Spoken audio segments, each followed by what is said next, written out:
Vocês lembram que no vídeo Quem Inventou a Moda, a gente viu que as pessoas começaram a investir em mudanças periódicas nas aparências por dois motivos. Primeiro, quando começaram a se perceber como indivíduos autônomos, e segundo, quando passaram a ter acesso às mercadorias trazidas pelos navegadores. E isso tudo aconteceu no mesmo período histórico, que foi entre os séculos XIV e XV, momento do Renascimento europeu. No seu livro Moda, uma Filosofia, Svensson vai dizer que nós, seres humanos, temos uma atração meio que inata pelo que é novo. A novidade pode provocar surpresa, admiração, choque ou mesmo repulsa, mas todo mundo fica curioso quando ela chega. E eu concordo com ele. Apesar dos nossos preconceitos, queremos conhecer o diferente ou o novo, nem que seja para criticar. A novidade nos tira da zona de conforto, ela mexe conosco e muda nossas estruturas em relação com o eu e com o outro, também com o ambiente.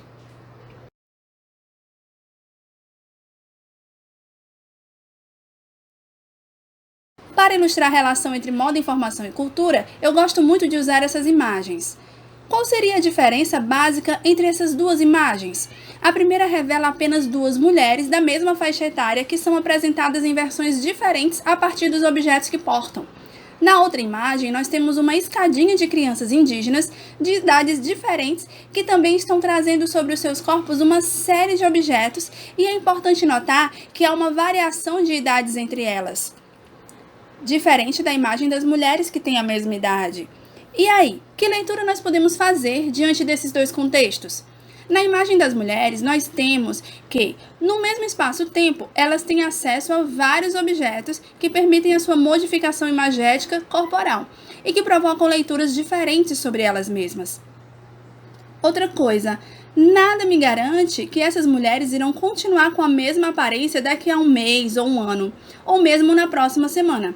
Poderá haver intervenções na cor dos cabelos, no estilo, elas podem adquirir outras roupas e acessórios. Essa imagem das mulheres representa a nossa sociedade no momento histórico atual, que podemos denominar de sociedade moderna, pós-moderna, modernidade tardia ou sociedade contemporânea. Fica à vontade quanto ao termo que você prefere. Agora voltemos à imagem das criancinhas indígenas. O fato de possuírem idades diferentes e terem uma aparência muito próxima uma das outras reforça a expectativa de que nos próximos anos, ou até mesmo na vida adulta, elas irão conservar esse mesmo padrão imagético. Vocês não acham? Podendo ter algumas poucas modificações de acordo com os novos status que alcançarem em seu grupo social, mas que não alterará o conjunto dessa informação primária. Essa sociedade das crianças indígenas representa o que a gente pode chamar de sociedades tradicionais. Além de tribos e grupos que vivem em lugares de difícil acesso, como é o caso dos índios, podemos mencionar ainda outros grupos sociais que representam sociedades tradicionais. De acordo com essas leituras, quais as diferenças marcantes entre as sociedades que vamos chamar aqui de modernas e as sociedades tradicionais? Anthony Giddens vai nos dizer na obra As Consequências da Modernidade que uma das principais diferenças entre as sociedades modernas e as sociedades tradicionais é a forma como elas recebem a informação sobre o novo. E a moda é uma característica marcante das sociedades modernas.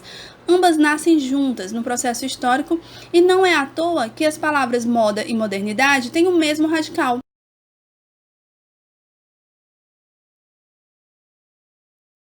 As sociedades modernas têm profunda relação com a novidade, a inovação, experiência e autonomia do indivíduo. Por isso, também a tecnologia e a ciência são fatores preponderantes nesses sistemas sociais. Já as sociedades tradicionais têm pouco acesso ou pouca adesão à ideia de novidade, porque uma coisa é você ter acesso a algo, outra coisa é você aderir a ele. Normalmente, as sociedades tradicionais são marcadas pela religiosidade, um sistema central de crenças e dogmas que orienta e fortalece o seu senso de comunidade. Entendida a diferença entre sociedades modernas e tradicionais, voltemos para o exemplo das crianças indígenas. Em um caso hipotético, vamos dizer que nós podemos colocar uma televisão nessa aldeia das crianças. Opção A. Essas crianças podem passar a desejar o boneco da Peppa Pig ou do Ben 10, por exemplo.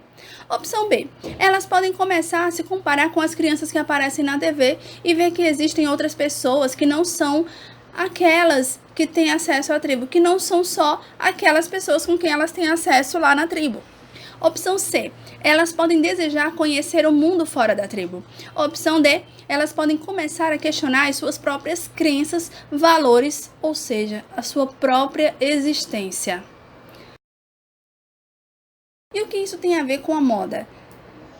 O primeiro ponto é que não existe sistema de moda sem acesso à informação de moda. Não existe mudança se ninguém me apresentar algo novo. O segundo ponto é que nas sociedades modernas ou nas sociedades marcadas pelo sistema capitalista de produção, nós somos programados para aguardar a novidade.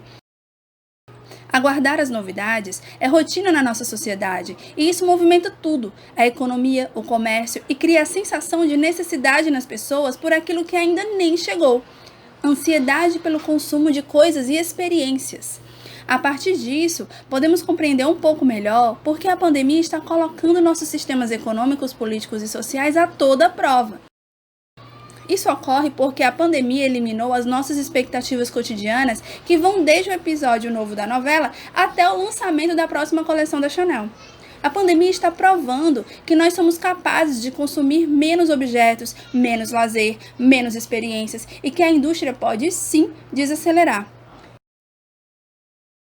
É a informação, publicidade, que faz a gente desejar o que ainda nem existe, gerando uma expectativa que passa a movimentar todo um sistema de mercado que nos envolve num ciclo de apelo, desejo, produção e consumo. Isso tudo de coisas que se transmutam em novas a cada semestre e que movimenta o sistema econômico vigente. A partir dessas questões, nós podemos considerar que a informação sobre o novo gera nas pessoas o desejo por ele, de tal forma que esse novo passa a ser moda, interferindo nos padrões culturais e, consequentemente, na conjuntura social. E é assim que moda, informação e cultura se relacionam.